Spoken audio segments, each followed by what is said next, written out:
ಸಚಿವ ನಾಗೇಂದ್ರ ಏನು ಹೇಳ್ತಿದ್ರು, ನನಗೆ ಯಾರು ಫೋರ್ಸ್ ಮಾಡಿಲ್ಲ ಕಣ್ರಪ್ಪ ರಾಜೀನಾಮೆ ಕೊಡೋಕೆ, ಅಥವಾ ನಾನು ಕೂಡ ರಾಜೀನಾಮೆ ಕೊಡಬೇಕು ಅನ್ನುವಂಥ ಇಚ್ಛೆಯನ್ನು ಕೂಡ ಹೊಂದಿಲ್ಲ ಅನ್ನುವಂಥ ಹೇಳಿಕೆಯನ್ನು ಕೊಡ್ತಾ ಇದ್ರು. ಆದರೆ ಯಾವಾಗ CM ಸಿದ್ದರಾಮಯ್ಯ ರಾಜೀನಾಮೆ ಕೊಡೋದಕ್ಕೆ ಸೂಚನೆಯನ್ನು ಕೊಟ್ಟರೋ ಪಾಪ ನಾಯಕರು ಚಿಂತಾಕ್ರಾಂತರಾಗ್ಬಿಟ್ಟಿದ್ದಾರೆ. ಇವತ್ತೇ ರಾಜೀನಾಮೆ ಕೊಡೋದು ಫಿಕ್ಸ್ ಅನ್ನುವಂಥ ವಿಚಾರ ಗೊತ್ತಾಗ್ತಾ ಇದೆ. ಒಂದು ರೀತಿಯಲ್ಲಿ ಚಿಂತಾಕ್ರಾಂತರಾಗ್ಬಿಟ್ರಾ ಅಂತ. ಬೆಂಗಳೂರಿನ ಅಪಾರ್ಟ್ಮೆಂಟ್ನಲ್ಲಿರುವಂಥ ಸಚಿವರು ರಾಜೀನಾಮೆಗೆ CM ಸಿದ್ದರಾಮಯ್ಯ ಸೂಚಿಸಿದಂತೆ ಈಗ ಯೋಚನೆ ಮಾಡೋಕ್ಕೆ ಶುರು ಮಾಡಿದ್ದಾರೆ. ಏನು ಮಾಡೋದು, ಪರಿಸ್ಥಿತಿ ಹಿಂಗಾಗೋಯ್ತಲ್ಲ ಅಂತ. ಏನು ಮಾಡ್ಕೊಳಕ್ಕಾಗಲ್ಲ, ಏನು ಇದರಲ್ಲಿ ಪ್ರಯೋಜನ ಆಗಲ್ಲ, ಯಾರೂ ಏನು ಮಾಡ್ಕೊಳಕ್ಕಾಗಲ್ಲ ಅಂತ ಈ ಮುಂಚಿನ ಯೋಚನೆ ಇತ್ತು ಅನಿಸುತ್ತೆ ಸಚಿವರಿಗೆ. ಆದರೆ ಯಾವಾಗ CM ಸಿದ್ದರಾಮಯ್ಯ ನೋಡಪ್ಪ ಈ ಪ್ರಕರಣ ಕ್ಲೀನ್ ಚಿಟ್ ಆದರೆ ನಿನ್ನನ್ನು ಮತ್ತೆ ಸಚಿವ ಸಂಪುಟಕ್ಕೆ ಸೇರಿಸ್ಕೊಳ್ತೀವಿ, ಈಗ ರಾಜೀನಾಮೆ ಕೊಡುವಂಥ ಸಲಹೆ ಕೊಟ್ಟರು, ಈಗ ಸ್ವಲ್ಪ ಚಿಂತಾಕ್ರಾಂತರಾಗಿದ್ದಾರೆ.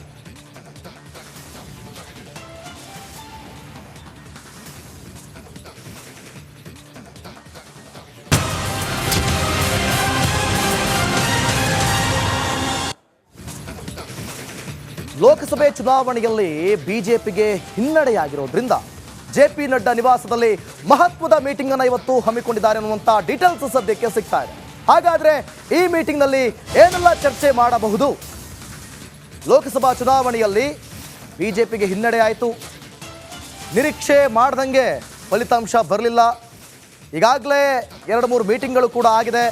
JP ನಡ್ಡಾ, ಅಮಿತ್ ಶಾ, ರಾಜನಾಥ್ ಸಿಂಗ್, BL ಸಂತೋಷ್, ಪ್ರಹ್ಲಾದ್ ಜೋಶಿ ಈ ಒಂದು ಮೀಟಿಂಗ್ನಲ್ಲಿ ಭಾಗಿಯಾಗ್ತಿದ್ದಾರೆ ಅಂತೇಳಿ ಸಿಂಪಲ್ ಸರ್ಕಾರ ರಚನೆ ಬಗ್ಗೆ ಸಮಾಲೋಚನೆ ಮಾಡ್ತಾರೆ ಅಂತ. ನೋಡಿ, ಈ ಹಿಂದೆ ನಡೆದಂಥ ನಿನ್ನೆ ಮೊನ್ನೆ ಮೀಟಿಂಗ್ಗಳಿಗೂ ಈ ಮೀಟಿಂಗ್ಗಳಿಗೂ ನಡೆದಂಥ ವ್ಯತ್ಯಾಸ ಏನು ಅಂತಂದರೆ, ಈ ಹಿಂದೆ NDA ನಾಯಕರೆಲ್ಲ ಸೇರಿಕೊಂಡು ಮೀಟಿಂಗ್ ಮಾಡಿದ್ದು, ಆದರೆ ಈಗ BJP ನಾಯಕರು ಬಹಳ ಪ್ರಮುಖವಾಗಿ ಇಲ್ಲಿ ಮೀಟಿಂಗ್ ಮಾಡ್ತಾ ಇರೋದು. ಈಗ ರಚನೆಯಾದರೆ ಇದೊಂದು ರೀತಿಯಲ್ಲಿ ಗೊತ್ತಲ್ಲ ನಿಮಗೆ, ಯಾವುದೇ ನಿರ್ಧಾರವನ್ನು ತೆಗೆದುಕೊಳ್ಬೇಕು ಅಂತಂದ್ರೂ ಕೂಡ ಇಬ್ಬರ ನಾಯಕರ ಮುಂದೆ ಇವರು ಹೇಳಲೇಬೇಕು. ಅವರ ನಿರ್ಧಾರ ಇಲ್ಲದೆ, ಅವರ ಒಪ್ಪಿಗೆ ಇಲ್ಲದೆ ಯಾವ ನಿರ್ಧಾರಗಳನ್ನು ತೆಗೆದುಕೊಳ್ಳೋದು ಕಷ್ಟ.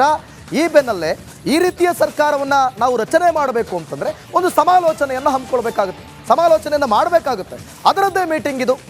JP ನಡ್ಡಾ ನಿವಾಸದಲ್ಲಿ ಮಹತ್ವದ ಮೀಟಿಂಗ್ ನಡೀತಾ ಇದೆ. ಮತ್ತೊಂದು ಕಡೆ ಲೋಕ ಫೈಟ್ನಲ್ಲಿ ಕೇಸರಿ ಪಕ್ಷಕ್ಕೆ ಮುಖಭಂಗ ಆಗಿದೆ. BJPಗೆ ಹೊಸ ನಾಯಕತ್ವ ಬರುತ್ತಾ? ಜಗತ್ ಪ್ರಕಾಶ್ ನಡ್ಡಾ ಬದಲು JP ನಡ್ಡಾ ಬದಲು ಹೊಸ ಮುಖವನ್ನು ತರಲು ಪ್ಲಾನ್ ಮಾಡ್ತಿದ್ದಾರಾ? ಹಿರಿಯ ನಾಯಕ ಶಿವರಾಜ್ ಸಿಂಗ್ ಚೌಹಾಣ್ಗೆ ಪಟ್ಟ ಕಟ್ಬೋದಾ? ಯಾಕಂದ್ರೆ 6 ಲಕ್ಷ ಲೀಡಲ್ಲಿ ಗೆದ್ದಿರೋದಪ್ಪ ಇವರು, ಸಾಮಾನ್ಯ ಅಲ್ಲ. ಸೊ ಹಾಗಾಗಿ ಇವರನ್ನ ಕರೆತರೋದಕ್ಕೆ ಏನಾದ್ರು ಪ್ಲಾನ್ ಮಾಡ್ಕೊಳ್ತಿದ್ದಾರಾ? ಹೈಕಮಾಂಡಿಂದ ಚೌಹಾಣ್ಗೆ ದಿಢೀರ್ ಬುಲಾವ್, ಬಪ್ಪ ನೀನು ಮೀಟಿಂಗ್ಗೆ ಅಂತ ಕರೆದಿರೋದೀಗ. ದೆಹಲಿಯತ್ತ ಹೊರಟಿದ್ದಾರೆ ಮಧ್ಯಪ್ರದೇಶದ ಮಾಜಿ CM, ಯಾರು ಊಹೆ ಮಾಡದಂಥ ನಂಬರ್ 1 ಲೀಡ್ನಲ್ಲಿ ಗೆದ್ದಿರುವಂಥದ್ದು ಇವರು. ಸೊ ಹಾಗಾಗಿ ಇವರಿಗೇನಾದರೂ ಅಧ್ಯಕ್ಷಗಿರಿ ಕೊಡ್ಬೋದಾ ಅಂಥೇಳಿ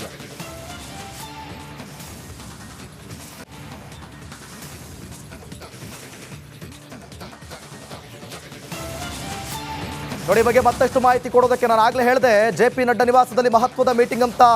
JP ನಡ್ಡಾ ನಿವಾಸದಲ್ಲೇ ಅಲ್ಲಿಂದನೇ ನೇರ ಪ್ರಸಾರದಲ್ಲಿ ಜಾಯ್ನ್ ಆಗ್ತಿದ್ದಾರೆ ನನ್ನ ಕೊಲೀಗ್ ರಂಜಿತ್ ಅವರ ನಿವಾಸದಲ್ಲಿ ಮಹತ್ವದ ಮೀಟಿಂಗ್ ಆಗ್ತಾ ಇದೆ. ಏನಾಗ್ತಾ ಇದೆ ಇಲ್ಲಿ, ಏನಾಗ್ಬೋದು? JP ನಡ್ಡಾ ಮೊದಲಿಗೆ ಚೌಹಾಣ್ಗೆ ಮಣೆ ಹಾಕಬಹುದಾ? ಏನು ಹೇಳ್ತೀರಿ? ಅಪ್ಡೇಟ್ಸ್. ಖಂಡಿತವಾಗ್ಲೂ ಕೂಡ ಅಶ್ವದೀಪ್ ಇತ್ತು. ಈ ಮೀಟಿಂಗ್ ಹೈ ವೋಲ್ಟೇಜ್ ಮೀಟಿಂಗ್ ಆರಂಭ ಆಗಿದೆ. ರಾಜನಾಥ್ ಸಿಂಗ್ ಅವರು ಈಗಷ್ಟೇ ಇಲ್ಲಿಂದ ಹೊರಗಡೆ ಹೋಗಿದ್ದಾರೆ. ಪ್ರಹ್ಲಾದ್ ಜೋಶಿ ಅವರು ಬಂದಿದ್ದಾರೆ.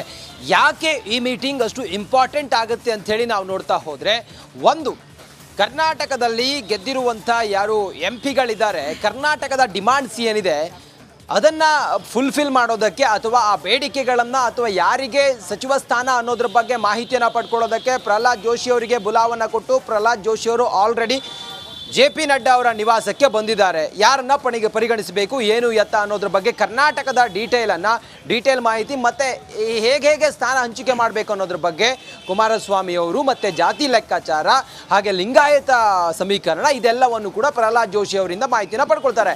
RSSನ ನಾಯಕರು ಕೂಡ ಇದೇ JP ನಡ್ಡಾ ಅವರ ನಿವಾಸದಲ್ಲಿದ್ದಾರೆ. RSS ಇಂದಲೂ ಕೂಡ ಒಂದಿಷ್ಟು ಮಾಹಿತಿನ ಪಡ್ಕೊಳ್ತಾರೆ. ಇಲ್ಲಿ ಬಹಳ ಪ್ರಮುಖವಾಗಿ ಕ್ಯಾಬಿನೆಟ್ ದರ್ಜೆಯ 5 ಸಚಿವ ಸ್ಥಾನಗಳು BJPಯಿಂದ ಈ ಬಾರಿ ಕೈ ತಪ್ಪು ಹೋಗುತ್ತೆ.